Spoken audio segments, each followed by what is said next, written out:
My girlfriend laughed and said, "Deleting dating apps is something people do when a relationship is actually serious, and ours isn't." Hearing that after 18 months together, I just nodded and said, "All right." I reopened my apps too, and surprisingly, my very first match was her sister. That Sunday's family dinner completely changed the atmosphere.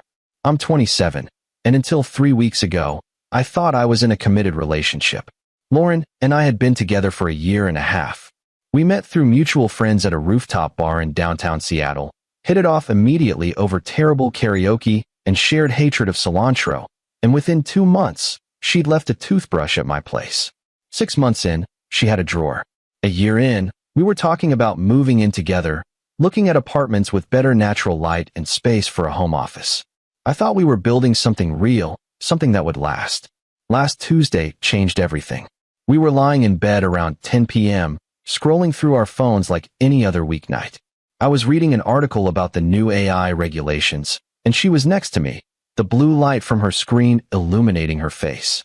I noticed she was swiping through something with that distinctive left-right motion, and when I glanced over, I saw the familiar interface of a dating app. The colorful profile cards, the little heart, and X buttons. My stomach dropped like I'd missed a step going downstairs. "Are you serious right now?" I asked, trying to keep my voice steady and failing. She didn't even look embarrassed. Just shrugged, like I'd asked about the weather. "What? It's not a big deal. We've been together for 18 months, Lauren. Why are you still on dating apps?" That's when she said it, turning to look at me like I was being completely ridiculous, like I'd suggested the earth was flat.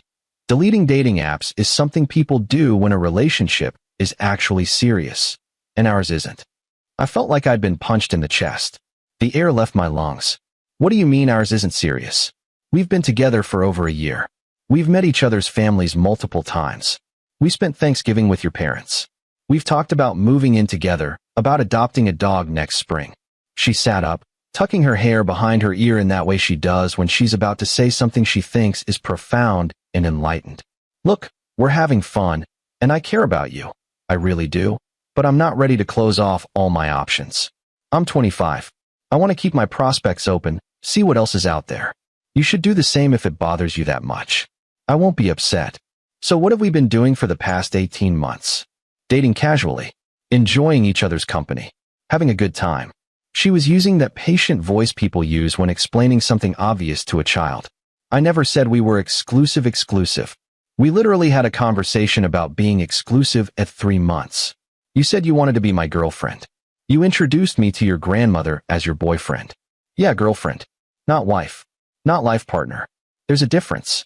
She was smiling now, like this was all very reasonable and mature. "You're taking this way too seriously. If you want to see other people too, go ahead. I won't be mad. In fact, I think it's healthy." I stared at her for a long moment, processing the fact that the woman I'd been planning a future with saw me as a placeholder, a temporary arrangement until something better came along. "All right," I said finally, my voice flat. "If that's how you want it." She actually looked relieved, her shoulders relaxing. "Good. I'm glad we're on the same page now. This is so much better than those couples who get all possessive and weird, you know?" She fell asleep 20 minutes later like nothing had happened, curled up on her side, breathing deeply. I lay awake until 3 a.m., staring at the ceiling, watching the shadows from passing cars slide across the walls. My mind kept replaying every moment of our relationship, looking for signs I'd missed, red flags I'd ignored. The next morning, after she left for work around 8:30 with a cheerful "have a good day," like we discussed lunch plans instead of the fundamental nature of our relationship, I sat on my couch for an hour. Then I picked up my phone and re-downloaded every dating app I deleted when we got together. Tinder, Bumble, Hinge, all of them. If she wanted to play this game, fine. I wasn't going to be the only one sitting around waiting while she shopped for my replacement. I updated my profile with recent photos from a hiking trip last month, wrote a bio that felt authentic, and started swiping. I wasn't even really looking. I was angry, hurt, and acting on impulse more than genuine interest. Within an hour, I had several matches. Most I ignored, but then one profile loaded, and my blood ran cold. It was Brooke, Lauren's younger sister. I'd met Brooke several times at family gatherings over the past year and a half. Birthdays, holidays, the occasional Sunday dinner. She was 23, a graduate student in architecture at the University of Washington, and honestly, I'd never thought of her as anything other than my girlfriend's sister. But there she was, with photos from a recent trip to Portugal, smiling at the camera in front of colorful tile walls, another of her at her drafting table covered in building sketches. She looked like Lauren, same dark hair and sharp cheekbones, but somehow warmer in her expressions. Her first message came through before I could even process what to do. Well, this is awkward. Or is it? I stared at my phone for 5 full minutes, my thumb hovering over the keyboard, before responding. Definitely awkward. Should I unmatch? Probably. But I'm kind of curious why my sister's boyfriend is on here. Ex-boyfriend, apparently. Found out last night we were never actually serious. News to me after 18 months. Oh God. She pulled the keeping options open speech, didn't she? Word for word. You've heard it before. She did the same thing to her last boyfriend, Tyler. And the one before that, James. I love my sister, but she treats relationships like rental cars, convenient while she needs them, returned when something shinier comes along. I'm really sorry she did that to you. You seemed like one of the good ones. We messaged back and forth for the next hour. It started as commiseration, shared frustration over Lauren's behavior, but somewhere along the way, it became actual conversation. Brooke was funny, self-aware, and refreshingly direct. She told me about her thesis project on affordable housing design, her terrible roommate who left dishes in the sink for days, her cat named Frank Lloyd Wright. When she suggested we grab coffee that Friday, I hesitated for about 10 seconds before saying yes. Update 1. Coffee with Brooke was supposed to be a one-time thing. Just 2 people who'd been screwed over by the same person, sharing war stories, and moving on. But when Friday came around, we ended up talking for 3.5 hours at a small cafe downtown, the kind with mismatched furniture and local art on the walls. She showed me her thesis sketches, detailed plans for modular housing units that could be assembled quickly for homeless populations. I told her about my work in software development, debugging code for a healthcare startup, my frustration with Lauren, my confusion about what the past 1.5 years had even meant. Can I be honest? Brooke said, stirring her second latte, creating little swirls in the foam. I always thought you were too good for her. Lauren's my sister and I love her, but she doesn't know what she wants. She just knows she wants everything available to her at all times. She wants security and excitement, commitment and freedom, all simultaneously. That's pretty accurate, I admitted. I thought I was building something real. Turns out I was just there, occupying space until the next thing came along. For what it's worth, her loss. She smiled, and I noticed for the first time that while she and Lauren looked similar, Brooke had a kindness in her eyes that Lauren didn't, a genuineness that made you feel heard. We exchanged numbers, real numbers, not just app messages, and agreed to meet again. Walking back to my car, I felt something I hadn't felt in days, lightness. Like maybe this whole situation wasn't just a disaster. That Sunday was their family's monthly dinner. Lauren had invited me weeks ago, and I'd completely forgotten about it until she texted me Saturday afternoon. You're still coming tomorrow, right? Mom's making her lasagna. The good one with the bechamel. I thought about canceling, making up an excuse about work or feeling sick. But something petty and angry inside me decided to go. I wanted to see how Lauren would act in front of her family, knowing what she'd said to me. And maybe, a small part of me wanted to see Brooke again, even though I knew it was complicated. When I arrived at their parents' house Sunday evening, a nice craftsman in Ballard with a garden full of roses, Lauren greeted me at the door with a kiss on the cheek, like nothing had changed. Hey babe, she said, loud enough for her mother to hear from the kitchen where pots were clanging. Brooke was in the living room, and when our eyes met, something passed between us, an understanding, maybe, or a shared secret. The dinner started normally enough.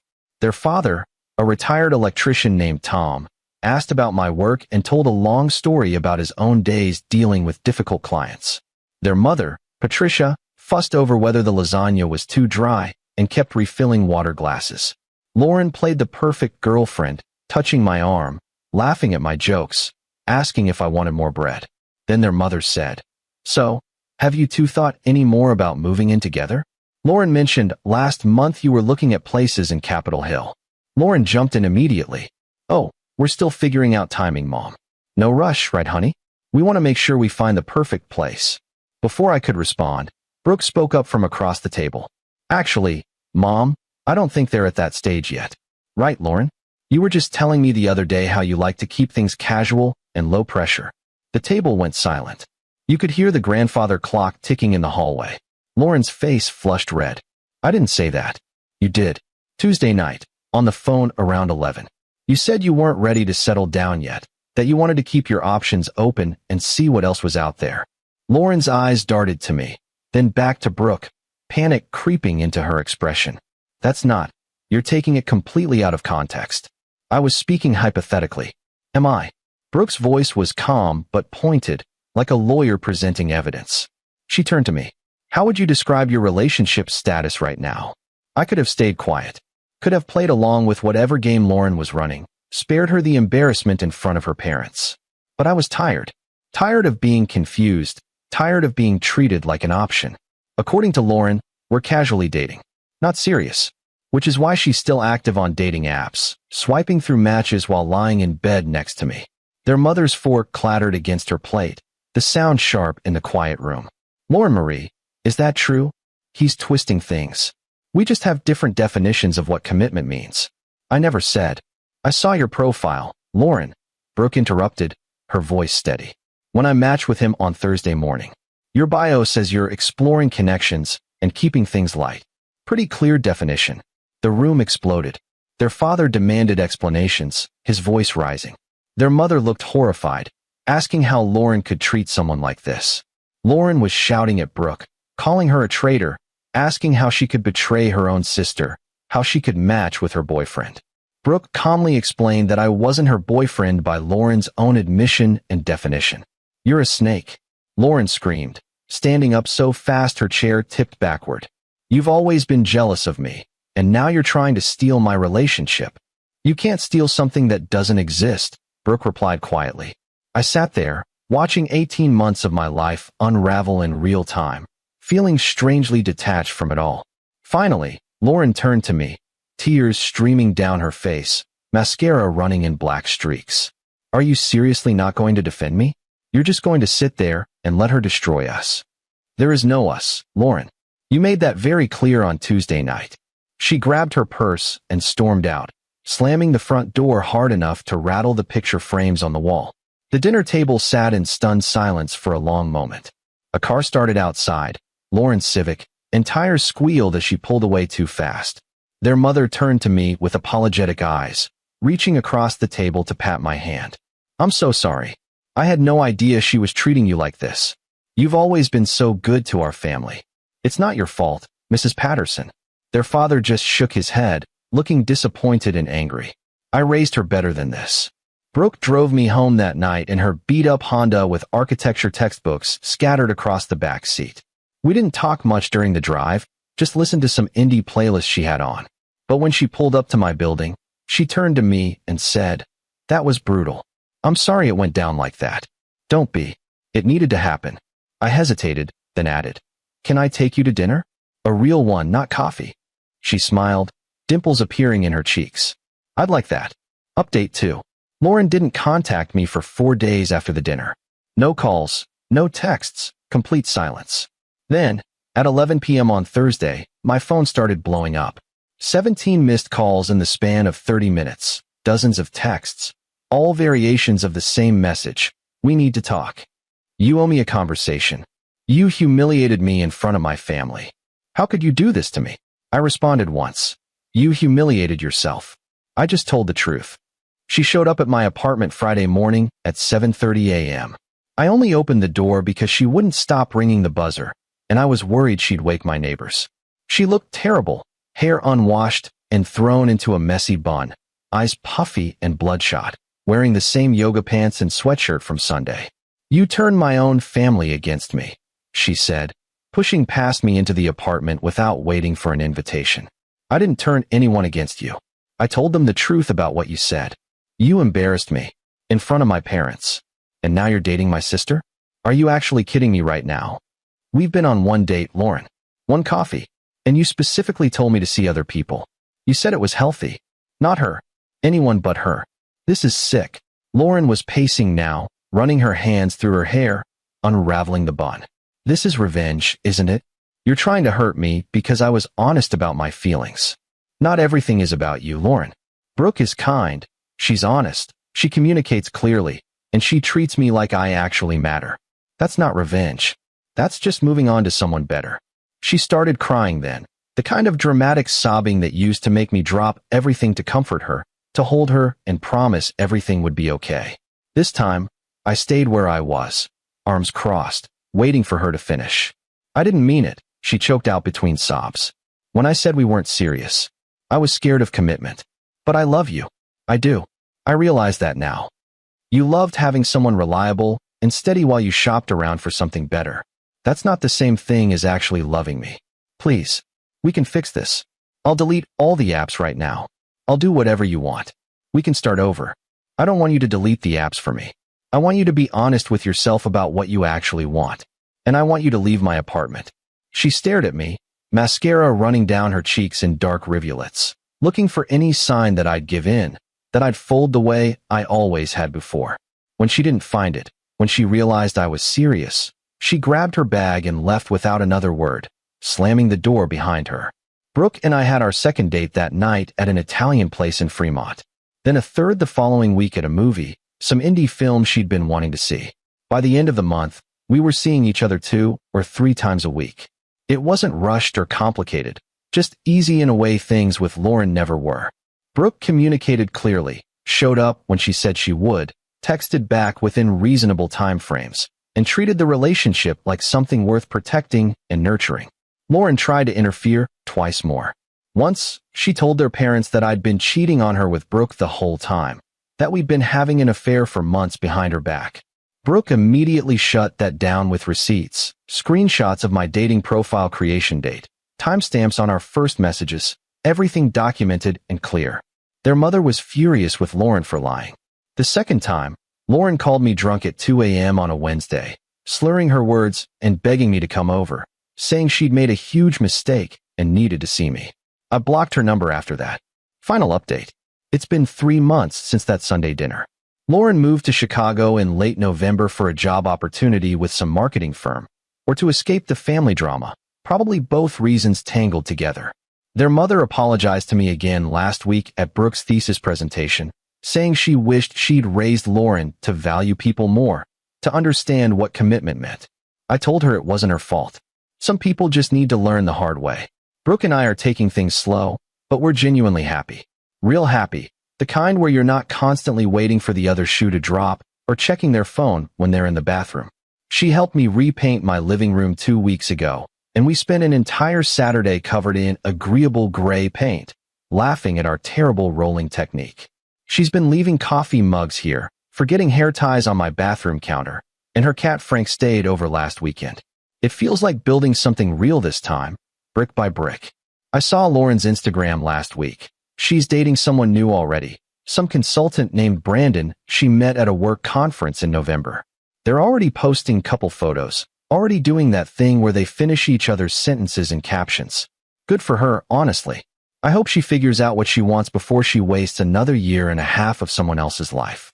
As for me, I learned that when someone shows you who they are, believe them the first time. Don't wait for the second or third demonstration. And sometimes the best revenge isn't revenge at all.